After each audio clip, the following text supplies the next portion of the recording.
Well, I've arrived at my next destination. It's Namtok, Wat Suan Kaew, and it's a temple with a waterfall.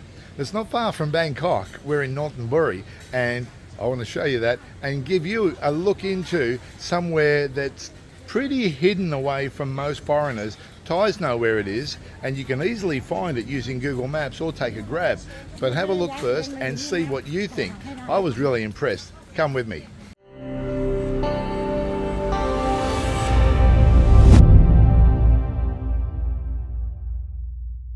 Here's the little carts you can hire. They range in price. If you're on your own, you just take one. If you're with a couple, you can take, or children, you can put them on the back while you ride. They're quite slow, but yeah, quite comfortable riding around. Now, I would recommend getting one with a roof, such as this one, that keeps you out of the sun, right?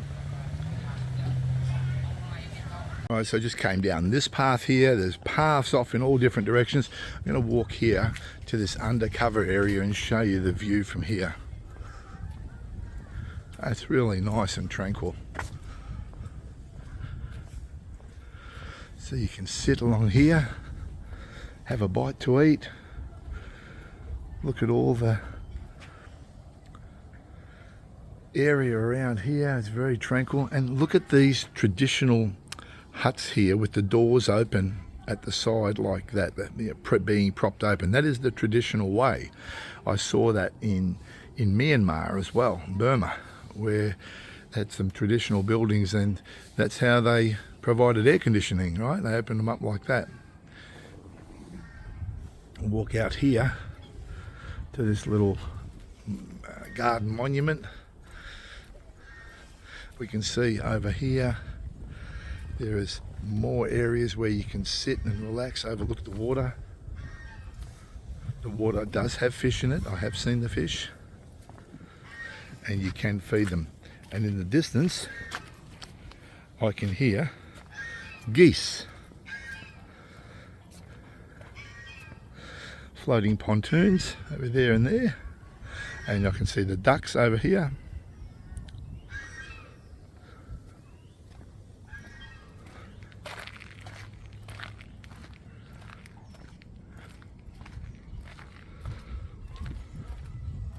Lucky I put my sunscreen on today because it is really hot.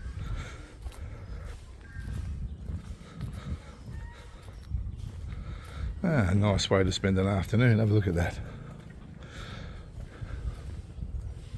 It is cool under here though, very cool.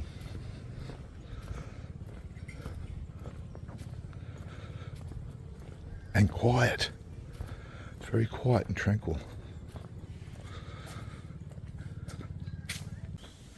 I'm travelling around, these trails are quite long, and it's fortunate they have these little golf carts that I'm driving around in. But I just thought I'd pull up here and have a look at the avocados. Just growing on the side of the tree there, and they've put a piece of board or plastic corflute there to prevent animals from getting to them. That's pretty clever. So each one has one. And then as I move up a little bit further, we can see banana trees, and there's a mixed match of fruits in here. And it's got these pathways just going off throughout the temple's area. And little creeks, I could say. There's a lot of people from Myanmar working here, cleaning up. Myanmar people, beautiful people, and they come to Thailand to work, obviously, because they can get more money here than they can back home in Myanmar. So I, of course, said hello to them and told them what I thought of Myanmar. I have been there on a number of occasions, and I think the people in Myanmar are absolutely beautiful people. Really incredible, really, what they have to put up with in that country, and how resilient and positive they remain, I could say, right? There we go. There's some people there working away. Now, I don't know what they're fishing for, but let's go and have a look, shall we? I'm a bit of a sticky nose.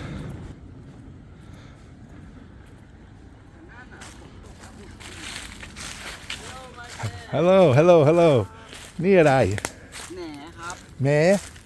แหน Nah. Ah. Puck, huh? For kin? ใช่ Yeah. Not for people. Oh, for fish. For for the duck and the fish. Ah, okay, okay. Yes, yes. Thank you so much. Thank you for showing me that. Very nice. Thank you, sir. Thank you. Yeah. So Where you from? I'm from Australia, sir. Australia. Oh, Australia. Oh, Yeah. very nice country. It is a nice country, but Thailand's nice too. Where are you from? You Thai? Thai. Thai, yeah. You Thailand. from here or Yeah. somewhere else? Kangaroo. Yes, yes, we have kangaroos. We do, sir. Yes. Thank you for explaining that. I appreciate it. All right. Okay, chogdi, na. Yeah, chogdi. Chogdi. So gathering this product for feeding the ducks and the fish. Interesting. Wow, they've got buckets of it here.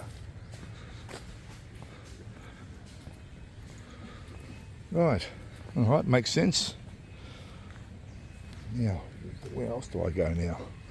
I am getting lost, I must admit. I've just walked along here and I'm walking along the trails. I have no idea where I'm going. The only thing that's keeping me orientated, should say, is I know where the sun is, and I know walking towards the sun takes me back to where I started, and walking away obviously takes me away. The place is full of fruit, farm fruit. See, over there you can see the thing that looks like durian, but it's not a durian. I'm not sure what the name of it is, I forget now, but there's fruiting trees and produce all over the place here. This particular tree, a common name is climbing wattle or feather acacia, and the northern Thai people actually eat it. So I'm going to try a bit now. It's a little tiny bit on my hand. It just tastes like a vegetable. I mean, it is a common vegetable.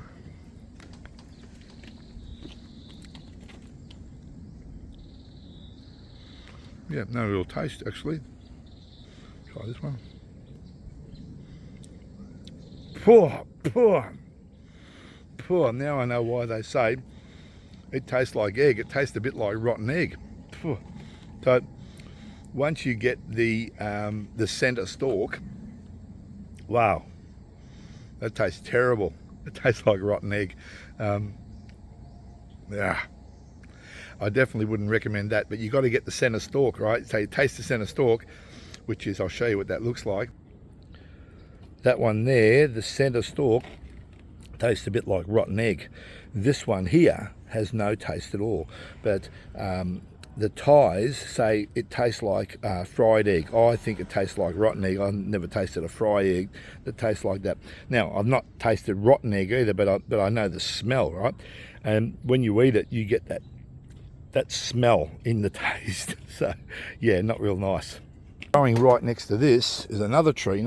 Now you could think that and that is the same tree because of the way the leaves or the fronds go, but it's not. They're very, very different. And this one here is tamarind, right? So it's very sour, and they use it when they're making tom yum goong, that type of thing. So I'm going to try that now and give you a bit of indication of what that tastes like.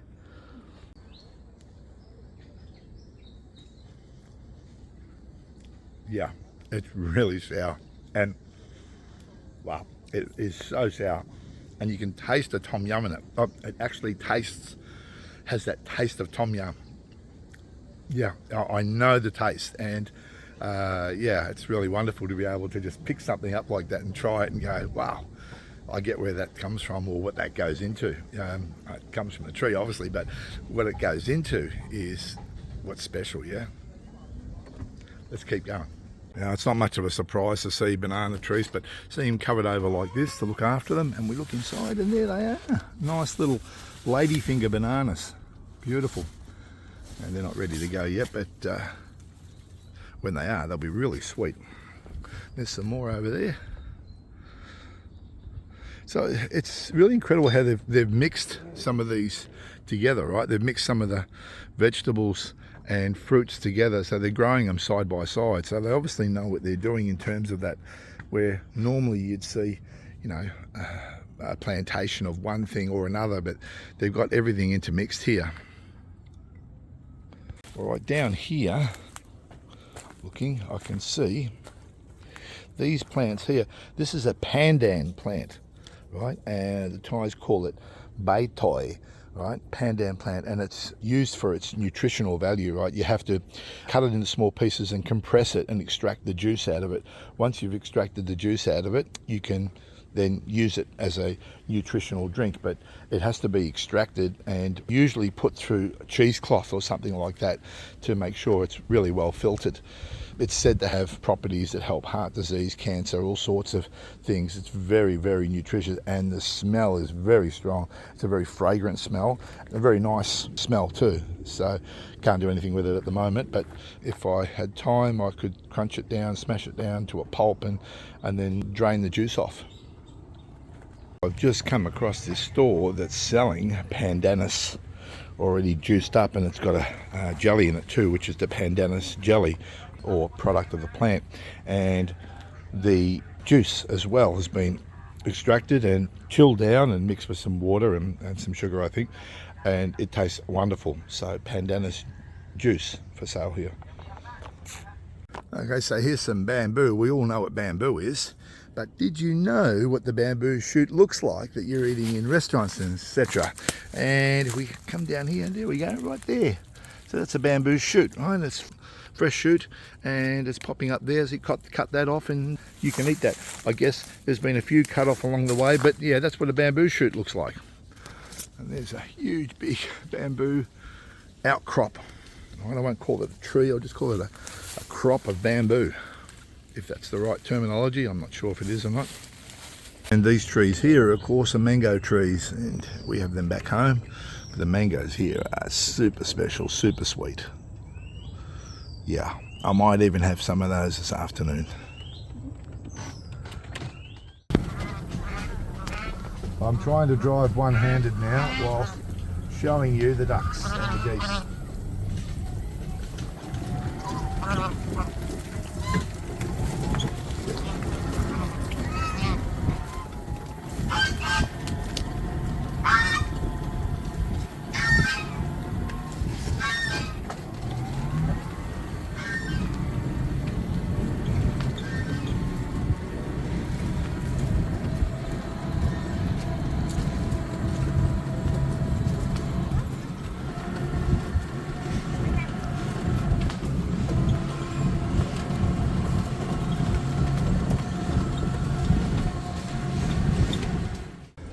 And here we have papaya that they make the somtam out of. So yeah, there's a papaya there. Looks nice. Little bug run up there. I don't know what that bug was, but and there's some little bugs on the outside. Are they bugs? No, they're just little prickly things. I can see the bugs running along the trees. They're being scuttled away when I move my hand up and down the tree. But yeah, a little tiny one growing up there. But yeah, that's what they look like.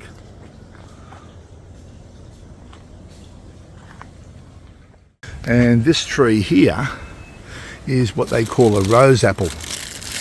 There's nothing in that one, so I won't worry about that one.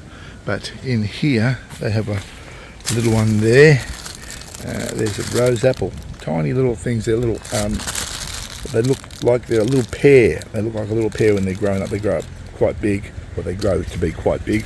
And they're called, the Thais call them champu, which means rose apple. And there's some more growing up there, so they've obviously covered them up to protect them from insects and animals, right? So they'll grow. Yeah, but they haven't covered up all of them, so I'm not sure what the situation is why they only cover up some of them. But anyway, yeah, good to see them here as well.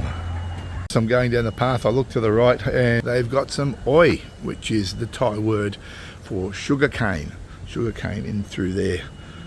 So that's nice. Can I get through to that? We've got a ton of sugar cane in my country, back home in Australia. A good producer of sugar, quality sugar.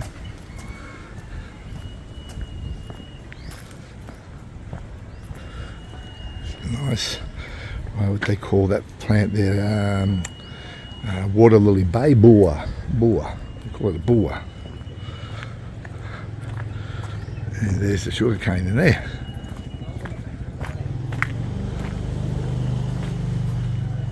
Nice. Beautiful.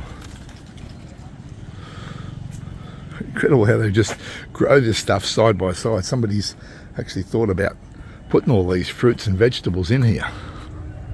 As I was going along, I pulled over because I can see this plant here and those brown little fruits there.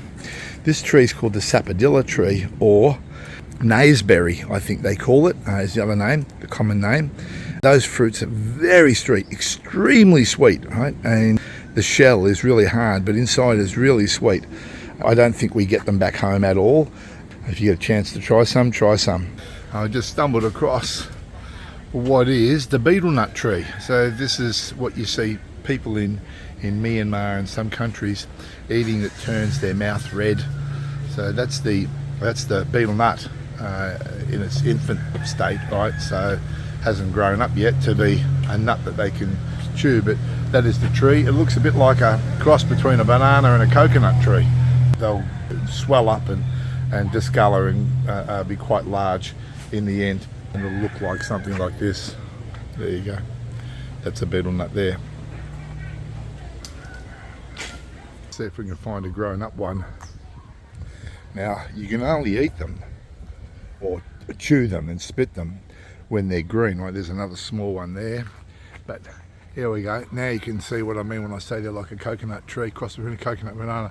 There's one that's fully grown, and right up in there you'll see the green betel nut. It's right in there, and that betel nut can be picked, split and chewed. The contents chewed to give the intoxicating effect that betel nut gives. Well, we'll go for a walk through here. There's some food and drinks available. Anywhere you go in Thailand, there's food and drinks available. Now I'm just going to walk down through here. Now I did say the place is called Nam Tok Wat Suan Kaew. So Nam Tok in Thai is waterfall. So we're going to go and have a look at the waterfall within the temple. Right, there's someone sitting inside this little hut. Oh, this is nice. I'll go up through here and have a look. And have a look at this. There it is. Yeah. Okay, so you can sit in here and just take in the tranquility and the peace and quiet, or you can go for a walk around the whole area and just take it in and enjoy yourself. So you can make an offering here, but there's the waterfall there. It's obviously pumped up, but it is really nice. Great photo opportunity, and somewhere that most people won't know where it is, right? So you get a nice photo here and people go, oh, where'd you take that, right?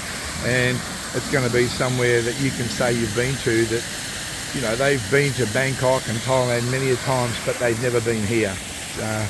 You can get onto this seat here, and it's on a pendulum, and they will push you out to the waterfall, and you can actually, you know, get wet and get really close to it. I said, no, it's okay, I don't need that. Yeah.